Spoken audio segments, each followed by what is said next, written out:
Good afternoon to everybody. Hope I am audible to all of you. Yes, sir. Yes, sir. Yeah. Yes, sir. Yes, sir. Good. I hope you and all your family members are safe and staying healthy. And Yes, okay, sir. so yeah, fine. That's good. Okay, take care of your family and yourself also. And this semester, as you know, the class will be completely in online mode. And so today is also the online session is there. In today, I just want to brief about the plan of this course because you should know exactly what we are going to cover and what are the plan for evaluation and all those things are there. And after that, I will start an introduction to the subjects so that you can get a touch about exactly what is the concept of this course, or rather subject data analytics. So first let me share my screen, okay, so that I can present my slides. So I'm sharing my screen. If please check whether you can,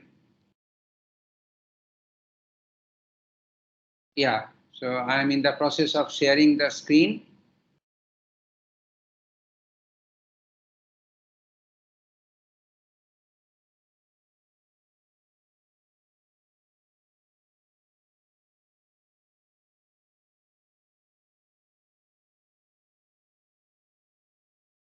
Anyone please confirm if you can see my screen?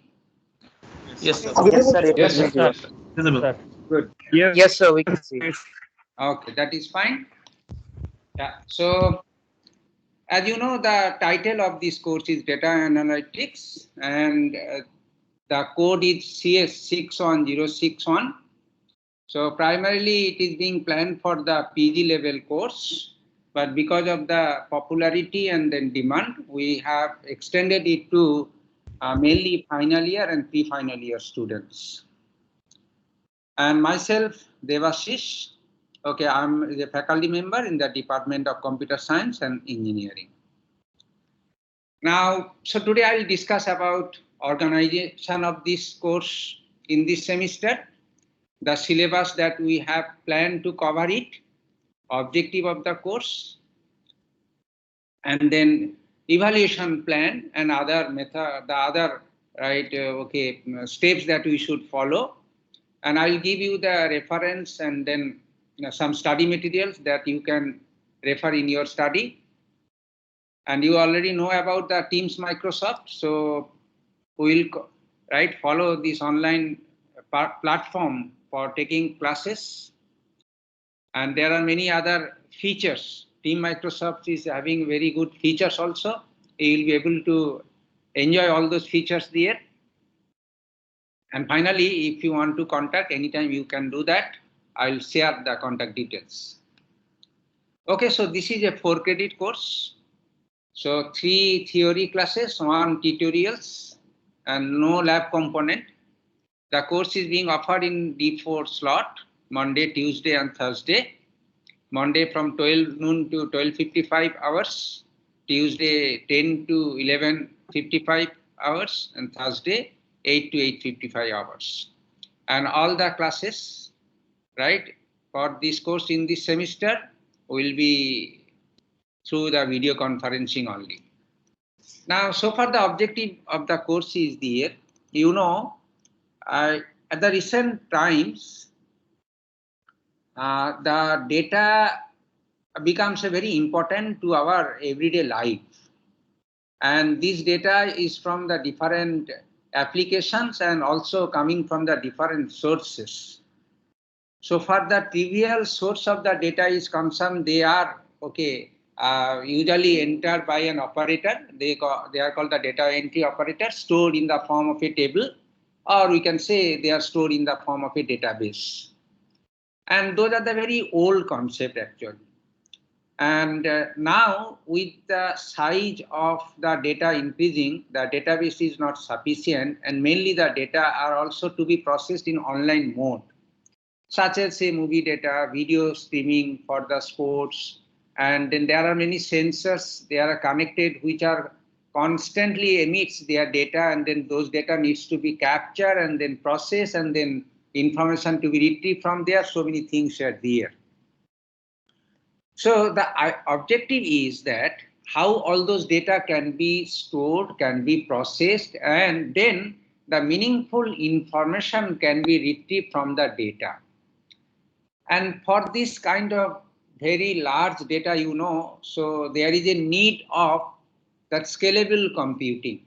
Scalable computing means whatever be the size of the data, we should not bother about that, but we shall be able to process them in real time. And those, after processing the data, whatever the meaningful information you will be able to get it needs to be right. It needs to be available for the decision maker. So there is obviously the data visualization is required, and which is usually called the graphical interpretation of data. There are many tools are available for the purpose where you can visualize the data in different form. All those things also very important topics to learn. Next thing, which is very important, and this is the core concept of this course, is that what are the algorithms that can be followed so far the data analytics is concerned. Now you can note one thing, I'm talking about data analytics. So possibly you know the word analysis, but analytics, why it is, the name is so. Now the subject, data analytics also alternatively termed in many universities and institutions called the data science. So analytics actually here the scientific approach to analyze the data, and this scientific approach not only a single step. If it is a single step, then we could tell it the data analysis, but whenever the analysis involves multiple steps, then this is called the analytics. So different algorithms are there, different steps that needs to be followed in the data analytics activities. There are actually many algorithms have been proposed. So in this course, you will get a touch about what are the different algorithms are there in order to analyze the data. And then one challenge to us is that how the large scale data can be analyzed. Obviously, this needs a special, what is called the computing environment by which large data can be processed. We will give an idea about how such a big data, we can say big data can be analyzed. What are the tools and techniques available for that? And this is the syllabus that we want to cover in this course. We will start with a very basic concept of the data. That is very important because you should know how your data can be defined. So that will be covered in 2-3 lecture hours. And then I will give the basic idea about the data analytics, which is called the data descriptive statistics. After the descriptive statistics is over, the different analysis techniques in the form of statistical learning, chi-square analysis, t-test, analysis of variance, correlation analysis, maximum likelihood test will be covered. And then few more advanced analysis techniques. They are actually the topics from the machine learning concept, namely regression analysis, different classification techniques, and then these are the supervised learning approach, and then clustering techniques, which is unsupervised learning techniques, will be covered. And finally, we will cover the association analysis. Actually, it is very much important so far the rule mining is concerned. So these things will be covered. And finally, this course will be concluded with discussion of few case studies and then projects, so that you will be able to have a little bit hands-on experience about the subjects and the different topics that you have learned about, how they can be applied into, to solve some real-life problems. Okay, all those things will be covered. So this is the syllabus in brief, actually. So that is actually his plan. And the topics which we will cover in this course, it is not possible to obtain in a single cover. There is not any good book available which includes all the topics which I have mentioned just now available. So we have to rely on the different books, those are available. I have listed few very popular books which you can see in this slide. So one book actually Probability and Statistics for Engineer and Scientists, which is actually it is called the Book of Walpole. So that is very good book. And then another book which is very much popular in the field of statistical learning, data mining, inference and prediction. They have the two different what is called the two different volume of this book. One is called the Elements of Statistical Learning and then Introduction to Statistical Learning. Both the books are authored by Tip Shirani. So this is also very popular book. But Introduction to Statistical Learning is for the beginners and the Elements of Statistical Learning for the advanced reader. So the two books are very good books for statistical learning concept, where the few first topics in the syllabus will be available. And then Software for Data Analytics, Programming with R. R is a very good programming language meant for the data analytics activities. It is from the Chambers. It is a Springer book. That is also one book that you can follow. So mainly if you are interested to know programming with R and so far the programming, R programming for the data analytics activity, then this is the essential book. And one book written by Raja Raman, it is from the Cambridge University Press, Mining Massive Data Sets. This is also very easy to read book. Advances in Complex Data Modeling and Computational Method in Statistics. It is actually called the book by Paganoni, and that is also a book you can follow it. And few more books also are available for the different specialized learning. For example, if you want to learn about Hadoop, Hadoop is meant for dealing with massive or scalable data, very large data, big data. So this is a book from O'Reilly by Tom Witt. Data Mining and Analysis by Jackie is also another good book to follow, where more machine learning techniques, clustering, classification, and then association analysis can be learned from very easily from that book. Now, MapReduce is also another parallel programming environment where again the large data can be processed in real time. It is also a book from O'Reilly by Donald Minot. That also you can see. And if you are interested to know about learning R programming, different internet tutorial materials are available for that purpose. But there is a good book is also available from the Wiley by Gardiner that you can follow. Now, so I have listed few books. If your time permits, then you can follow these books. It is not necessary to, obviously you are now staying at home and then offline, you cannot have the access to library other than the digital part in the library. But the good thing is that all these books are so popular, you can download the document of the book. So it is called the e-book, right? For example, Tip Shirani, Walpole, and all are very good books. So those are available in the net. You can download them as a e-book. But e-book, obviously, whether it is ethically permissible or not, those are the things are there. But those books are available and then free download is possible. So why you don't take the opportunity? That is why you can download the book and you can go through the book. Now, the different slides that will be followed in my lectures will be available. The videos, I'm also recording my lectures also, that video also will be available. And then the different tutorial materials related to each topic will be also given to you so that you can practice and then try to solve some problems, because learning one aspect and then practice is also another aspect. So more practice will give you the more knowledge so far the learning is concerned.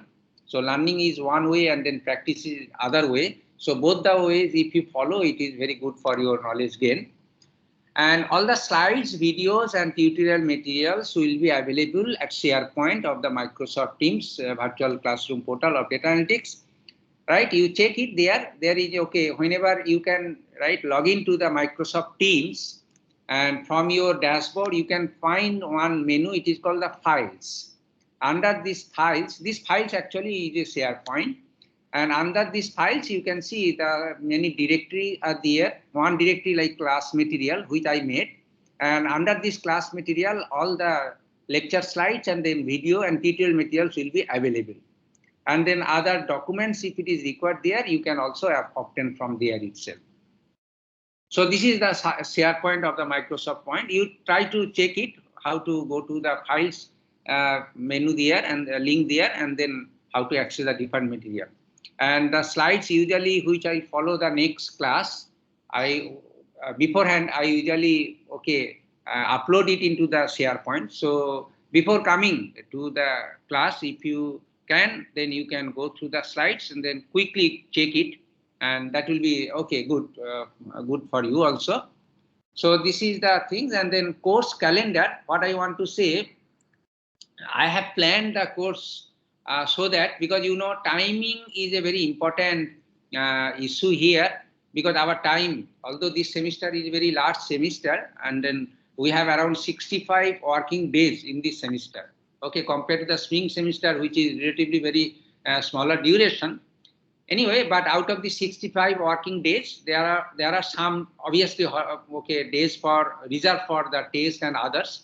As you see, I have planned what are the topics will be covered throughout the semester, and then day-wise, week-wise, and everything. This is helpful because you can plan whatever the other emergency situations well in advance, depending on the what test will be on which date and everything. So it is actually a tentative planning that in which day which topics will be covered. So sometimes we may not follow strictly the time plan that we have mentioned here, but anyway, we'll try to mention it. So it is the plan, and then as you see, in the course calendar, as you can see, this week 6 to 9 or 6 to 10. So it is decided that during that time there will be no class. Only you can plan for test, or that is, it is called the test window. So 6 to 10 September 2021, and our first short test will held on 9th September. I will notify it obviously beforehand. And then, the different topics, how they will be covered and whatever the things are there, as you can see, this is the full planning. Our second short test, it will be held on during the test window of 4 to 8 October. It is before the semester break, we can say. And this is tentatively, this will be held on 4th October, of course. I have already scheduled it on 4th, Then there will be a long test also. It will be held on 11th October, right? So 2 tests will be side by side, 4th October, and then within 1 week again another test will be there. Anyway, so this is actually, and after that there will be autumn break for 12 to 19th or so, or maybe, and then our next another test will be short test 3. Will be held on in the month of November 15th, and then on 20th actually the long test 2 will be there. So this is actually a tentative planning, of course, and then you can understand that which topic will be covered in which day, right? And then you can plan your attendance in the classes and all this there. So this is about the calendar. That this calendar is also available in the SharePoint. You can download it, you can keep in your folder also, and then you can consult this there.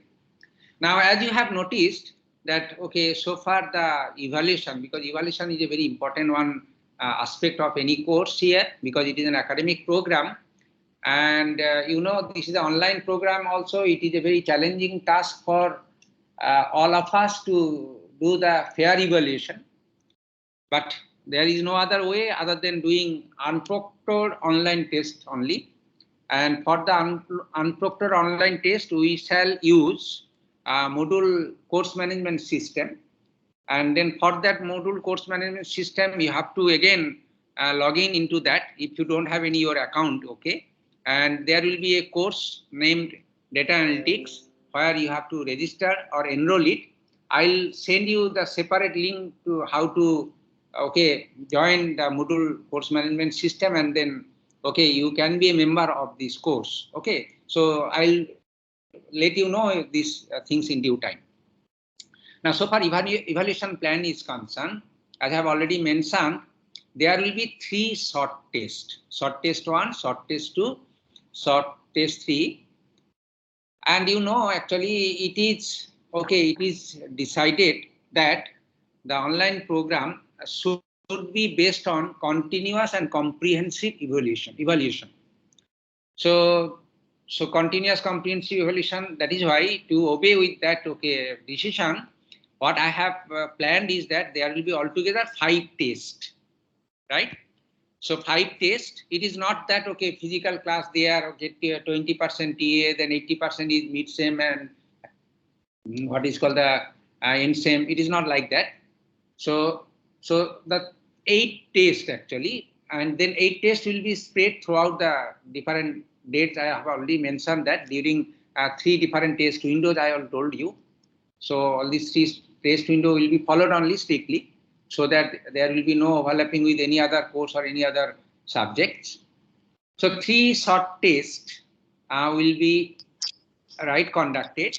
However, the score will be considered 2 base score out of 3, right? So in case, suppose if you miss 1 test, then you cannot expect that I will make a what is called the complementary test or like that. There will be no compensatory test planning so far, because our schedule is too tight. So unlikely, other than severe emergency situation, it is unlikely that there will be a compensatory test. So out of 3 short tests, however, I will take the 2 base scores, and then each score will be with weightage of 20%. So this includes, this short test, 3 short test, short test total evaluation include total 40% of your total, right? And then 2 long tests will be there. So 2 long tests, each long test will be with weightage of 30%, so total 60%. So this is the plan for the evaluation, right? So this is the evaluation plan. And attendance, so online class, so attendance, I will not go for any marking attendance, but any Microsoft Teams can help us to have an automatic attendance marking. So I will follow this one. So 75% of the total classes, it is necessary that you should attend. And if it is beyond 75, if it is less than 75%, then your course registration may be cancelled. So you have to be a little bit careful to avoid the course registration. It is there. Thank you very much. So this is actually the plan of the course. Now let's come to the introductory part. And if you have any other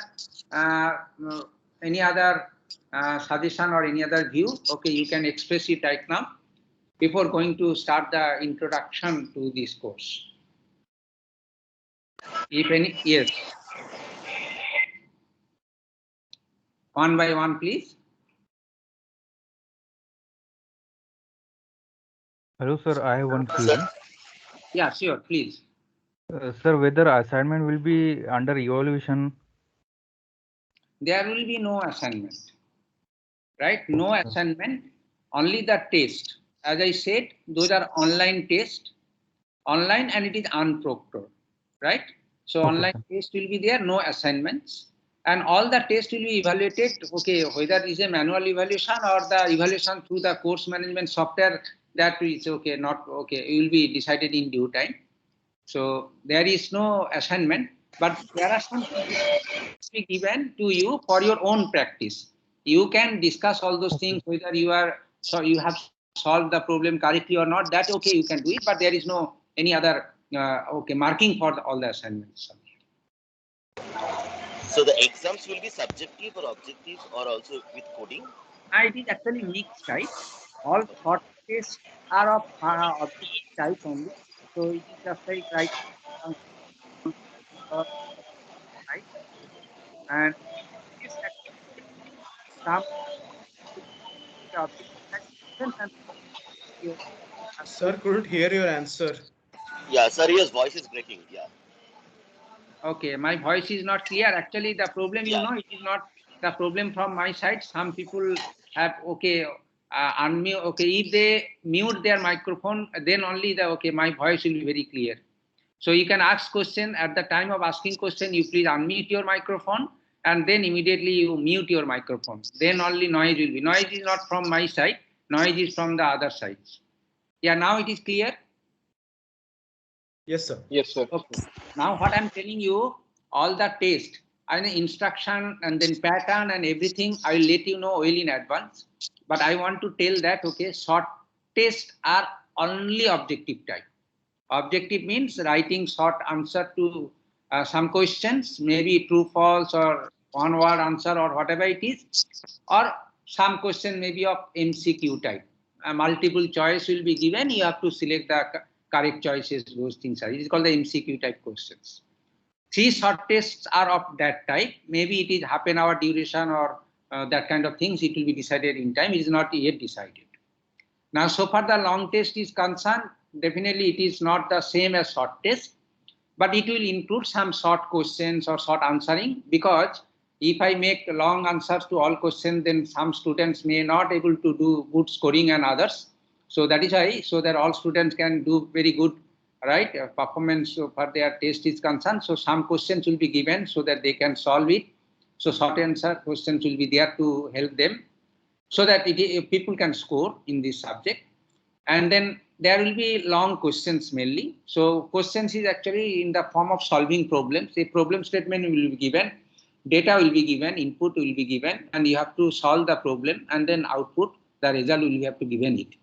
So that solution you can do on your app page. I mean, you working out, you can download or you can upload into the system. That I'll let you know if it is uploading of the work exercise is required or not. Otherwise, you can write the final answer to that one. That is what exactly the plan for short answer type question. Okay, I'll tell you. I'll let you know in details about the pattern, type, and Sir, one more question. yeah, sure. Sir, is there any programming language that we need to know, like before we, so that it becomes easier for us to understand? Yeah, good. Actually, I told you mainly data analytics related activities are programmed using 2 programming language. One is called the R programming and Spark, right? Now, so R programming is very old and easy to know. It is actually just like a library-based programming. You don't have to write much code there, and the library methods are there. You have to use library methods in your program and then solve the things. So R programming is very easy. Even you can plan a 1 week crash course to learn the R programming. It is like. Now, Spark programming also similar to R programming, but with many advanced features are there. So usually we recommend to learn the R programming fast. So learning R programming will be an added advantage. I told you, for you only it will take maximum 7 days or so. And I have some tutorial materials also, so I can forward it to you so that you can follow these tutorial materials to learn R programming maximum in 7 days. Now, people nowadays learning Python programming. Python is also a very good programming language for solving data analytics activities. So that is also one programming language that you can follow in your things. It is there. Now, programming aspects also, because my time will not permit to cover the programming things in this course, because there is no practical component actually. So it is not possible. However, some projects I can suggest. I will give you all the projects, and for each project you need a data as an input. For example, you want to build some machine learning model. To build the model, you need training data and test data. So I will provide those data, and then I can ask you to solve this problem using support vector machine, and then get the prediction of this one, that kind of things, and calculate what is the prediction accuracy and what is the error rate, what is the test loss, whatever it is there. So I can ask this question, so that to solve this, you can use either R programming language or Python programming language, what I can tell, right? So mainly R programming and Python programming. But so far the placement and placement and other career opportunities concerned, usually people have the fascination to see that, okay, if you have the exposure to Python programming or not. So you can, it is not possible to learn 2 programming languages for data analytics subjects. So better if you can learn Python programming, that will be good only for you. Yeah, that's a very good suggestion, sir. Python is even in demand in the corporate world as well. Yes, yes. But you also mentioned about the big data, right? Some of the book reference when you were mentioning. So for that, a different kind of infrastructure is also required. So do we need anything on that, like the Hadoop and all? Actually, I can cover it, but the time permits. I can take 2-3 classes to cover the Hadoop system and then MapReduce there, okay? But I don't know whether time will permit or not. Anyway, so that's one topics to cover their MapReduce and Hadoop. But if you can, right, okay, some of you are interested, then I can, plan some time to cover MapReduce and then Hadoop to including this, right? Okay, thank you, sir. Sir, actually, my name, I am actually not in the teams. I joined this class through mail. Yeah, no problem. This is not an issue. Okay, there is no restriction that, okay, why I should object you to attend this class. Okay, you are, okay, you feel free to attend class. Okay, but the thing is that regular member, actually, the link needs to be sent to all the students, right? Then for this purpose, I need the email address. If you let me know your email address, I can send it link. Yeah, tell.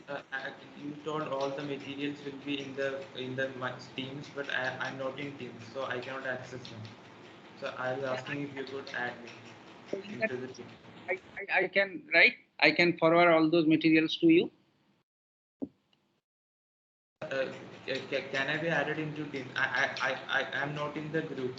I have installed Teams in my laptop, but I am not in the group. Like I cannot access the class materials without joining the team. Yeah, you send me the mail so that through mail I can record. I can update my record and then I can connect you there. Okay, sir.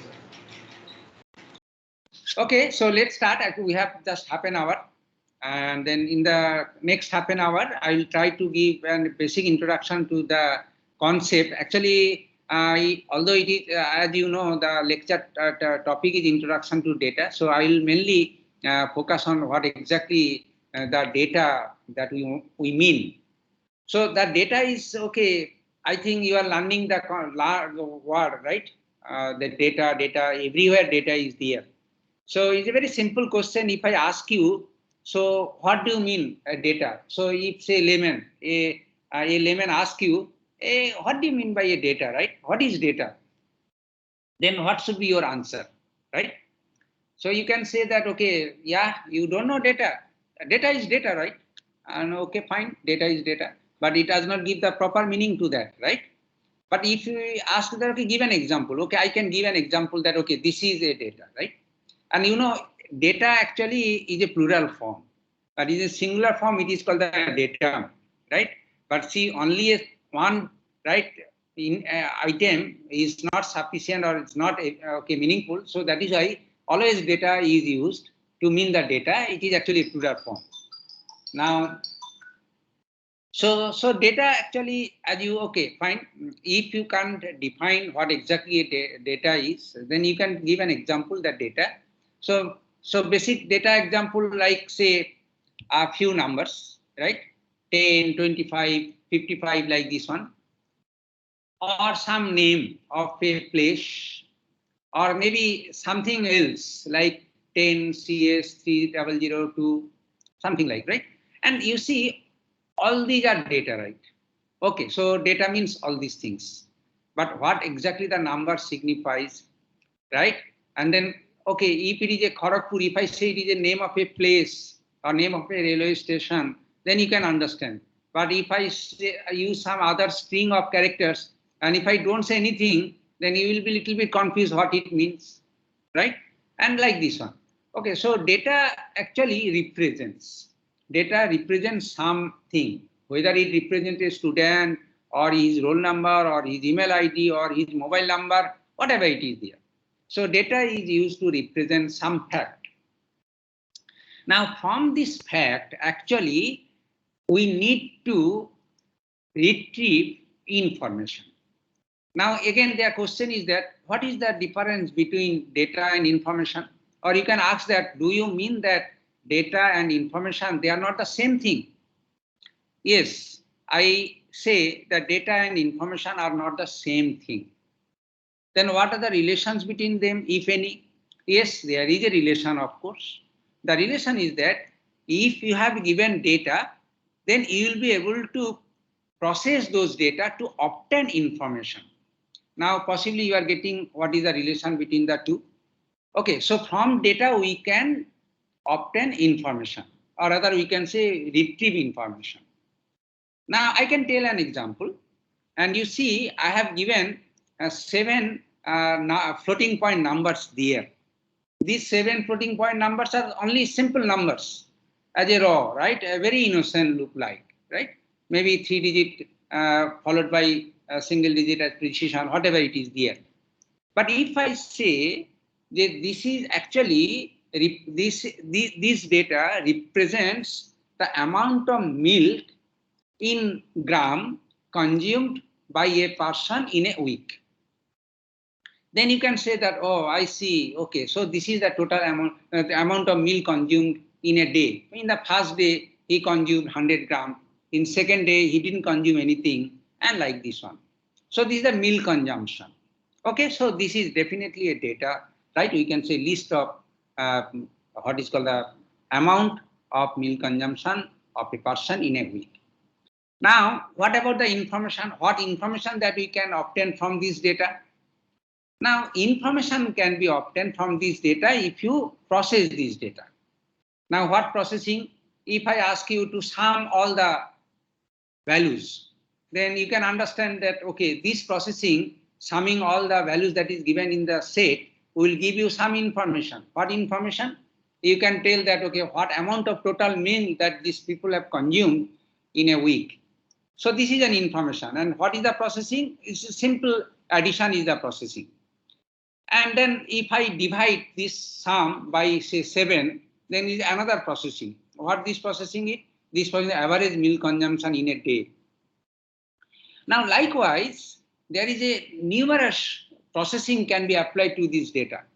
For example, if I want to calculate how much amount of fat intake that these people has in a week, that also needs a complex processing. So like fat, carbohydrate, maybe protein or vitamin intake, all these things are there.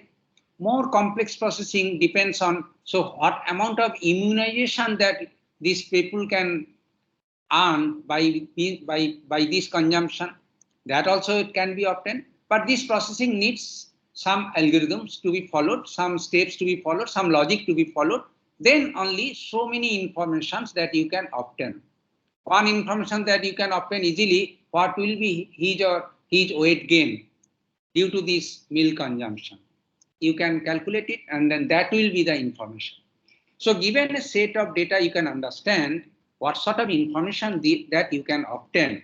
So same set of data, but many information can be obtained. So it is actually one-to-many mapping is possible. And for this one-to-many mapping, different mapping algorithms need to be applied. And that's all. So this is actually data and information. And as you have understood, I am sure that you are confident that data and information are not the same thing, but they are closely related to each other. So this is about data, but I have, intentionally mentioned data in the simplest form. These forms usually in the form of a numbers, whether it is integers or floating point numbers. But actually, our real life data is not so simple. In fact, there may be complex data in the form of a, say, roll number or email address. It is not the number, it is even the number as well as characters involved. In addition to number, character, some other special characters are involved. But actually there are certain, from the number you can infer many information that, this email address is from which email service provider or in which locals or whose it is, so many things are there. But again, the data has its own different structure, different form, and it's more complex. You can easily understand about that, what I want to mean for that. So the concept is, other than this kind of simple numeric data or textual data or mixing alphanumeric data, there are many forms of data. Text data, you know, where you can write some message and this message can be stored, whether this message can be stored in a Twitter, Facebook, WhatsApp, or even in your Word editor, whatever it is there. So this is also data, right? But this data, again, you know, is a very, okay, maybe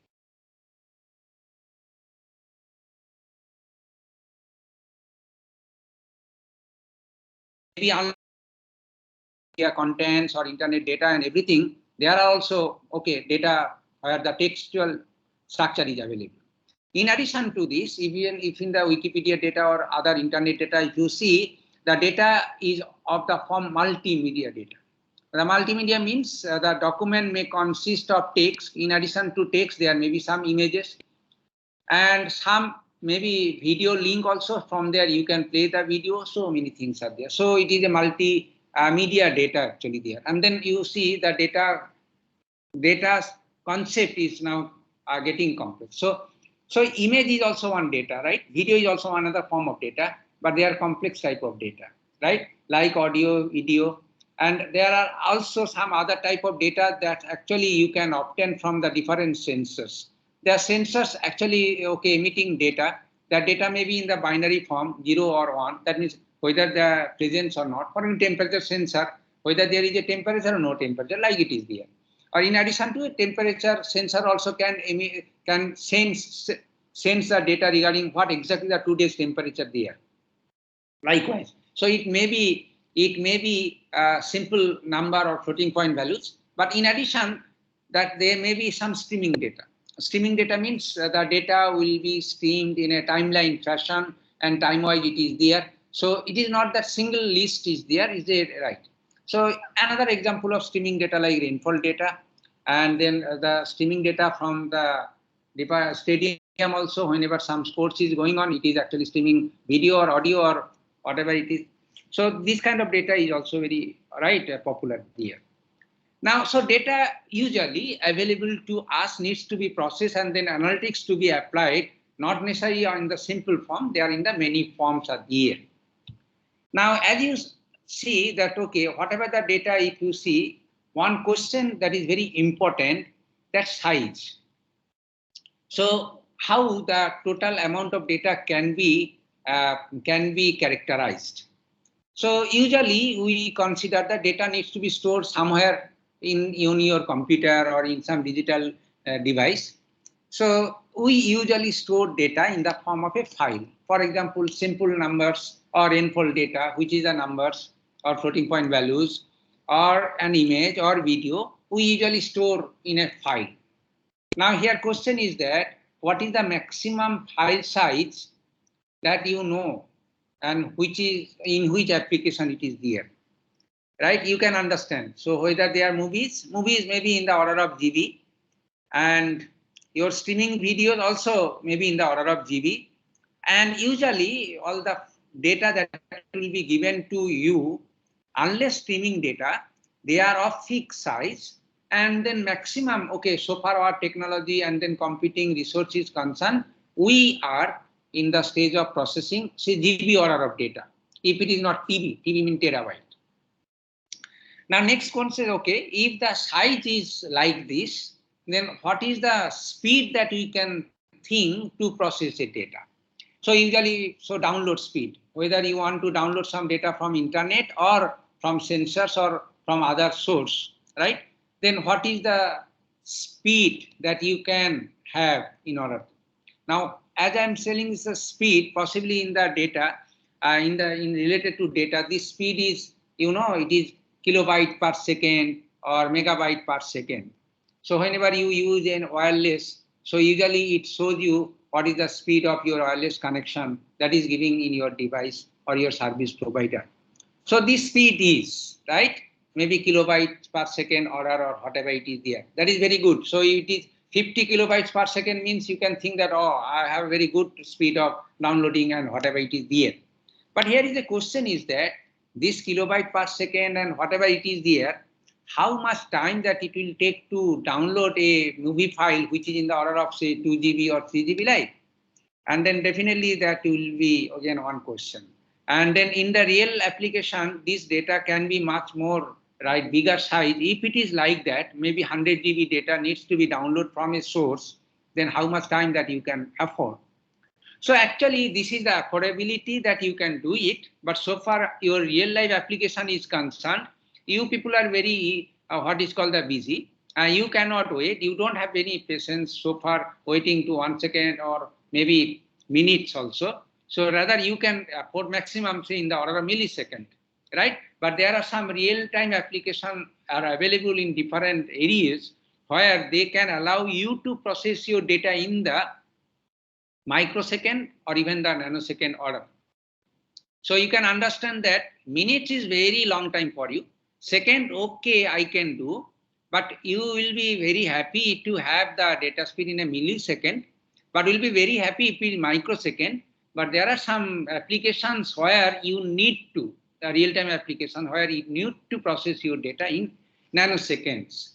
So now you can understand that size and then the speed to process data, all those things is very important so far your data processing is concerned. I mean, so far your data analytics is concerned. As an example, I can tell you, your data analytics activity is supposed to detect if any fraud occurs in any banking transaction. So it is a data analytics activity for which you can plan for some classification algorithms to solve the problem. Now there you see how much time that you can afford. If you say that, okay, I can afford millisecond, but you know, those are the intruder, they can do your, right, jeopardize your system within even millisecond because they are so powerful. So definitely that okay, fraud detection should be taken place in, okay, less than millisecond order so that you can check or you can protect your bank accounts and other things at the end. Anyway, so these are the very important things actually, how much time that you can afford to handle your data analytics activities. That is a very important issue that there. And so obviously it depends on the size and then so far the data, right, unit of data, what are the different units that is available to explain or to measure the size of the data. I have mentioned the different units. So it usually start with bits, bit to byte, then kilobyte, and then megabyte, gigabyte, terabyte. So possibly you are familiar up to terabyte, but beyond terabyte also pentabyte. Pentabyte, it is actually 10 to the power 15. So means after 10, the 15 zeros are there.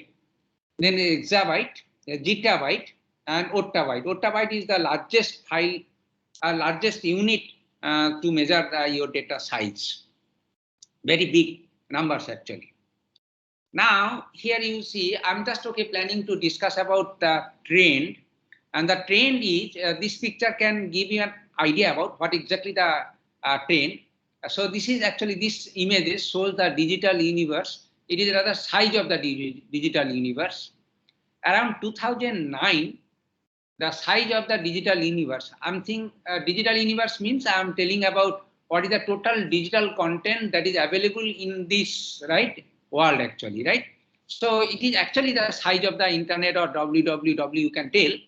So in the around year 2009, the size was 0.8 gigabyte. And then, as you know, this size is not a fixed, rather it is constantly expanding or increasing.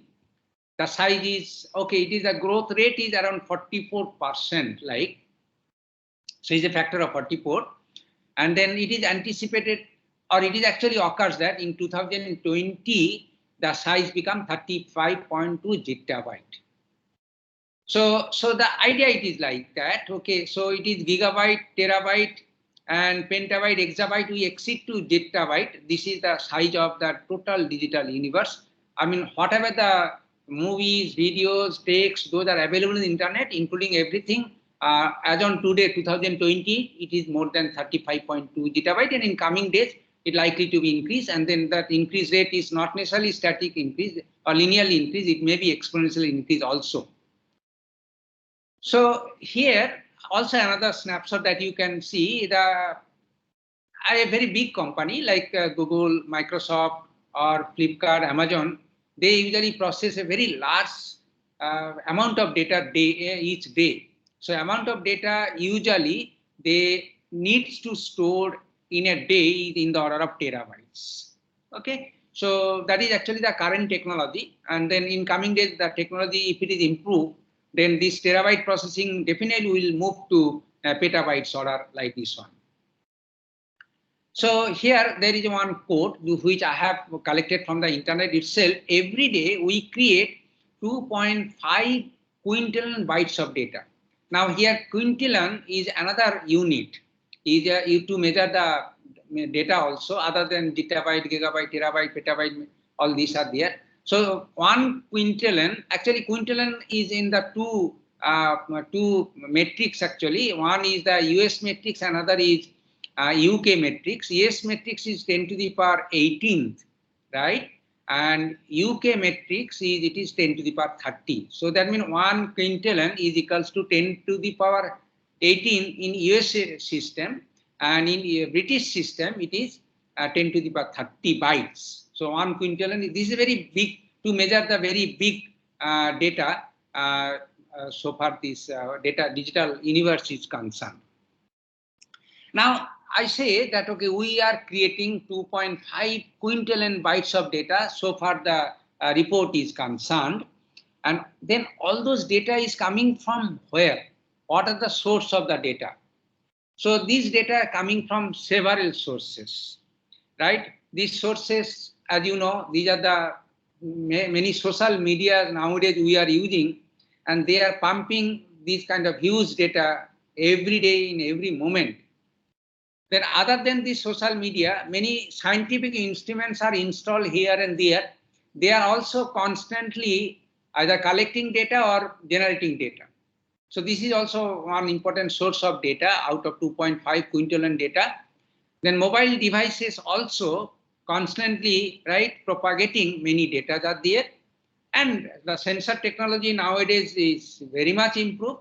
We are using many sensors, including our satellites and others. So all those sensors also producing large amount of data every day. So this includes around 2.5 quintillion data per day, which are created.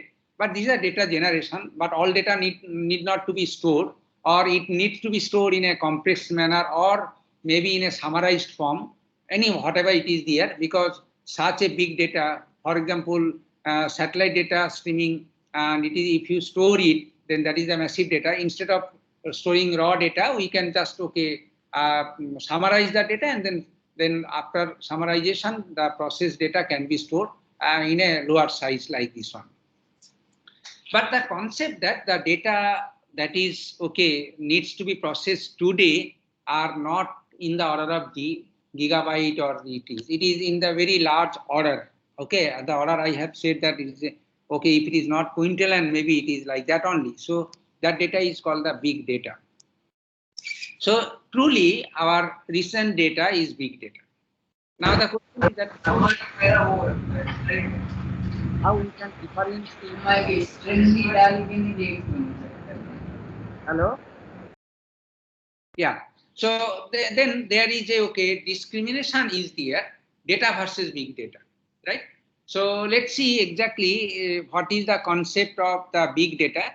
So big data is data whose scale, diversity and complexity requires new architecture, new techniques, totally different techniques, different algorithms, and finally it needs an analytical approach to process and then extract the value, or that is hidden knowledge from it. Now you can understand that. So this is why the big data is defined. So big data is a scalable data. That means it can be of any size. And so far the diversity is concerned, it can be of any form, including image, then video, multimedia, whatever it is there. And then complexity. Complexity means it is not stored in a binary form or only other form also. It needs to be stored in a different complex structure that you can process. And then definitely the conventional hard disk or floppy or any pen drive cannot be used to store such a big data. So you need the different storage architecture, and processing requires the totally different techniques, different tools, and then methodology, and then the different steps. Then all those things are very important. and then that is why data analytics come into the picture. So objective of the data analytics is that how big data can be handled so that hidden knowledge from it can be retrieved. Now here there is a characterization so far the big data is concerned. So it is an old characterization, and then these old characterizations say that a big data has the 3 characteristics, and this is called the V3 characteristics. Usually many people ask that, okay, do you know what is the V3 characteristics of your data? Then you can say that, yeah, there are 3 V's which needs to characterize the data. One is called the volume. Volume representing what is the amount of data, the velocity. This represents what is the how fast you can process the data, and then second V is third V, it stands for variety. What are the different types of data that you can have in your repository so that you need to process it. So these are the different type of characteristics by which your data needs to be defined. And as I said already, the volume is increasing, and that is actually, as we see that exponential increase in the volume of the data. This leads to in the order of, okay, gigabyte order actually as on today, as I said only. So a company usually process a gigabyte order data in a day.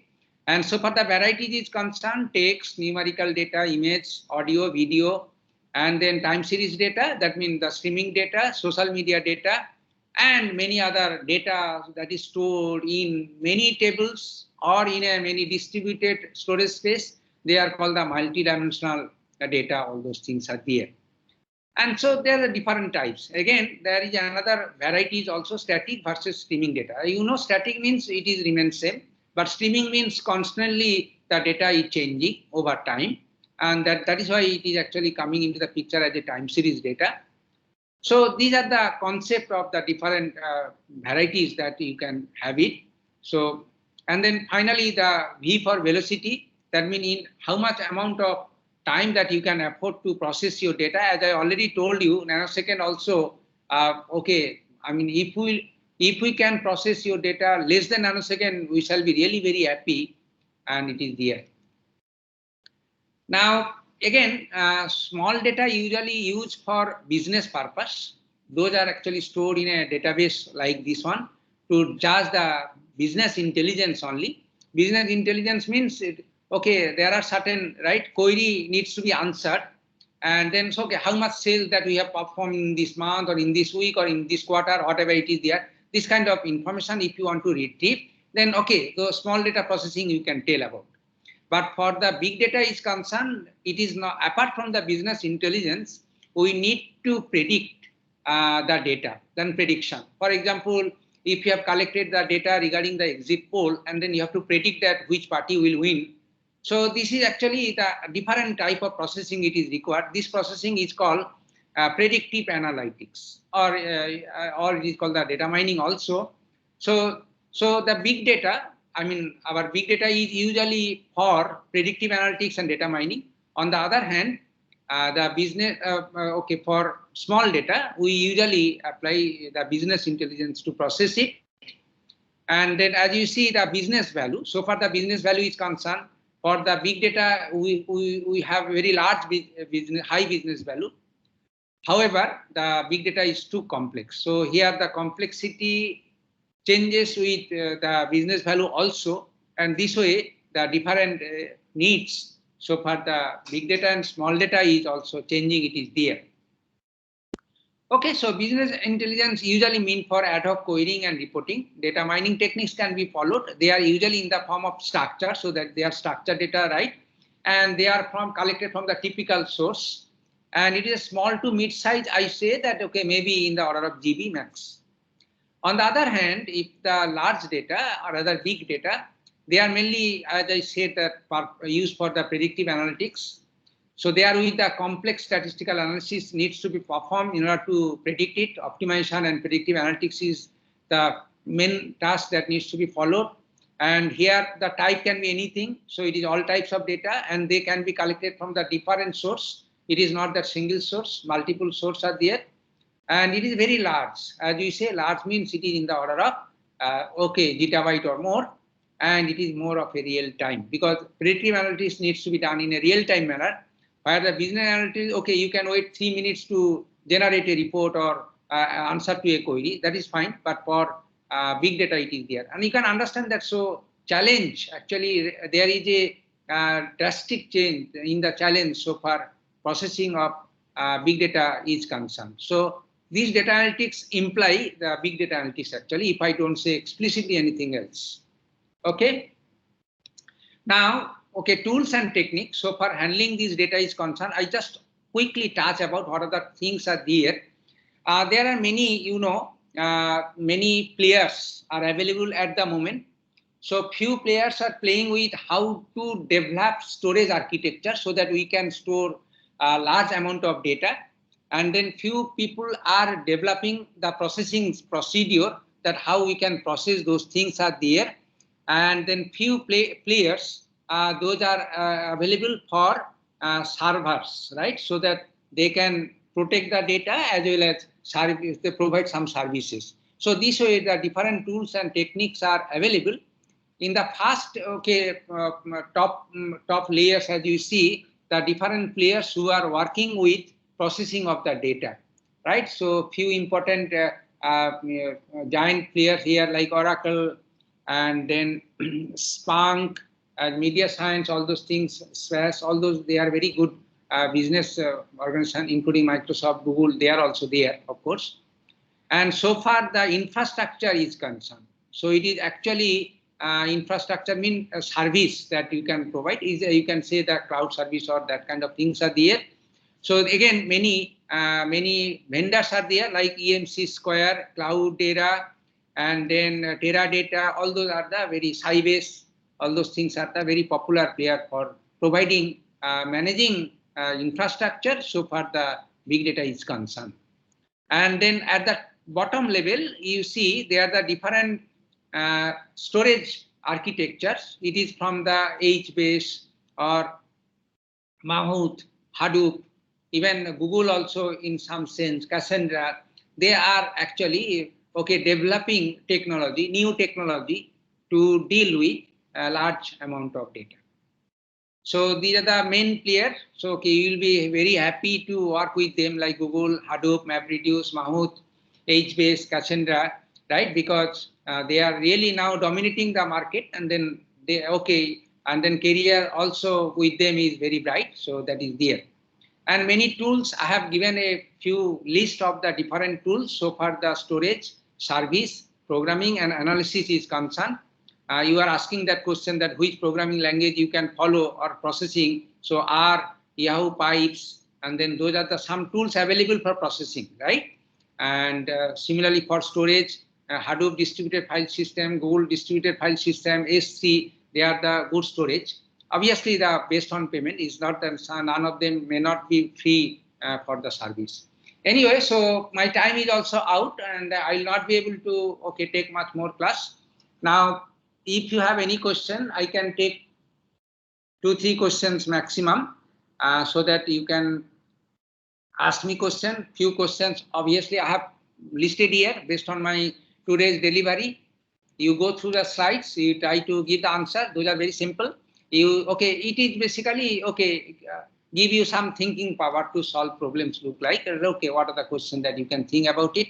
I have listed few questions. There are many more questions that I will give you as a form of tutorials, right? Tutorial sheets for every topic. So let me first finish today's topic and tomorrow's topic. Then all questions related to today and tomorrow's discussion, I will put some problem form so that can be available, and then you can practice all those problems. Any question, please? Sir, I have one question. Sure. You have shown one graph, business intelligence and that big data processing. So big data, you are saying to process in a real time. So is it not a contradictory requirement, because big data will be very large and processing that in real time would be requiring very fast? That is what I'm telling you. So you are talking about, it is not contradiction. It is not the contradiction, rather it is a reality. Because now suppose you have to predict the weather forecasting, right? Now, how much time you can afford to predict it? Tell me. That means how much time you can take given, last, maybe 1 month satellite data, and then you have to predict it. How much time you can afford? Nowadays, So, how much time? Whether 1 year, 1 month, 1 day, or 1 hour, or 30 minutes, you tell. I don't know exactly, but it Yeah, should be that's what I'm processed as fast. Yes, as fast as possible. Now, if it is not real time, then this fast capability can be in the order of second. Because okay, in a second you can process the data and then predict whatever you focus the data. Okay, if it is not in a second, maybe that okay, you can take a fraction of minutes or like this one. But it's in the order of second, 15 second, 30 second, or like this only. But if you say I need 30 minutes or 15 minutes to process my data, then okay, definitely your application will not be able to do the justice. Now, again, there are some real time. I was talking about real time, for example, fraud detection in a banking organization. So all customers' data stored in a server. Whenever you do certain transaction, this transaction will be need to be reflected immediately in the server.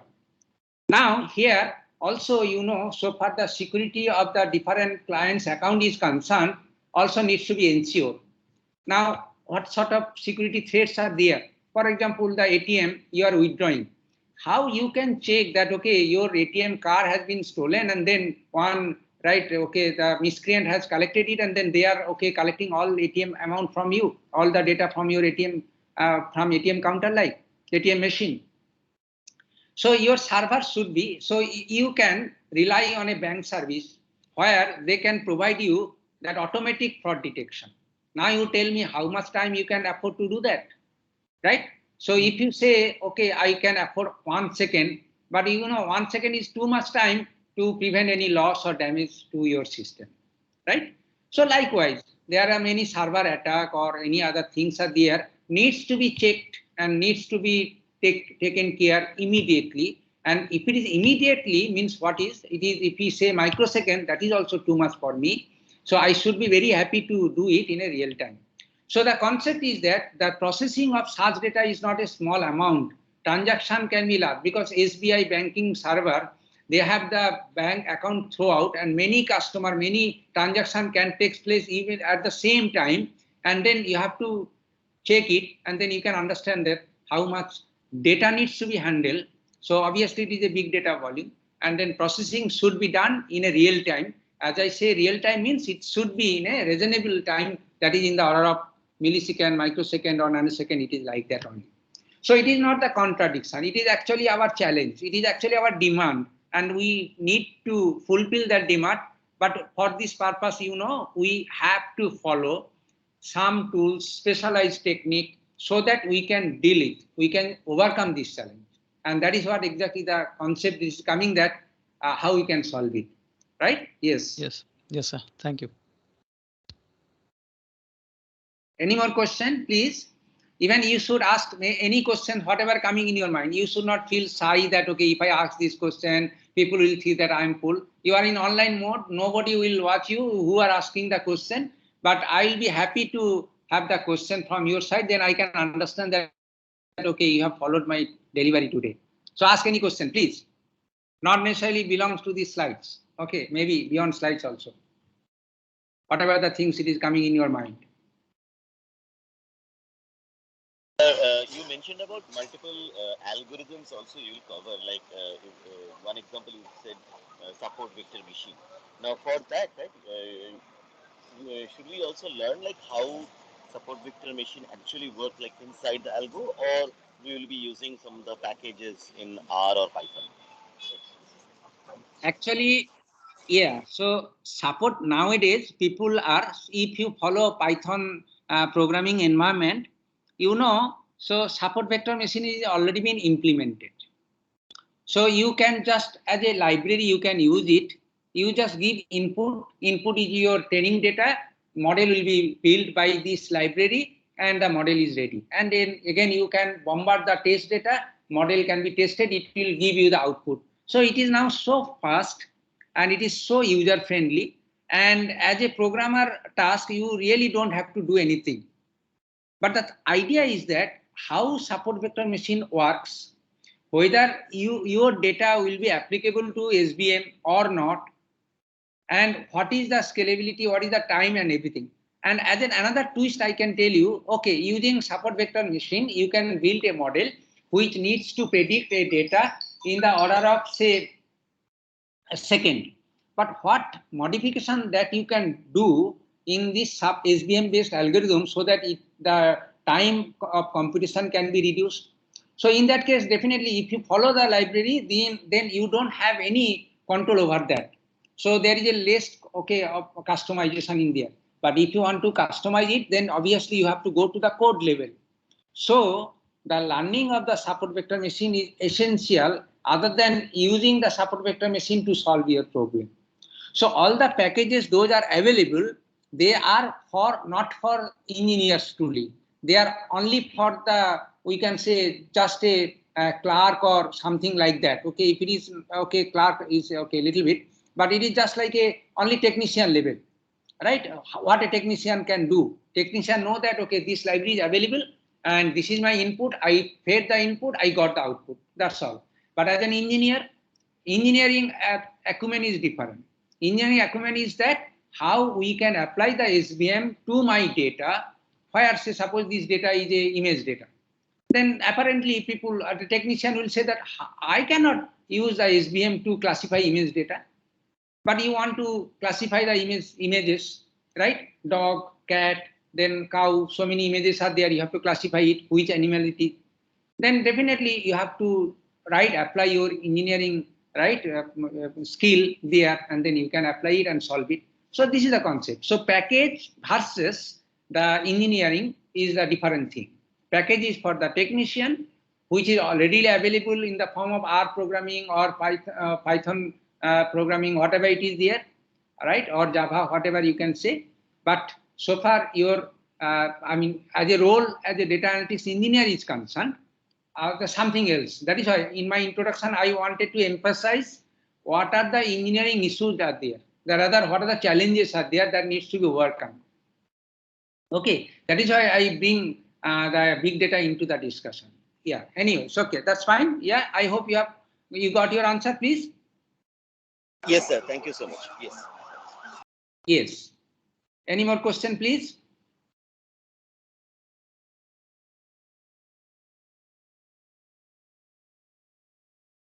Okay, fine. So I think we can conclude class today. If you have any more question, definitely you are most welcome to ask the question in the next class. Okay, then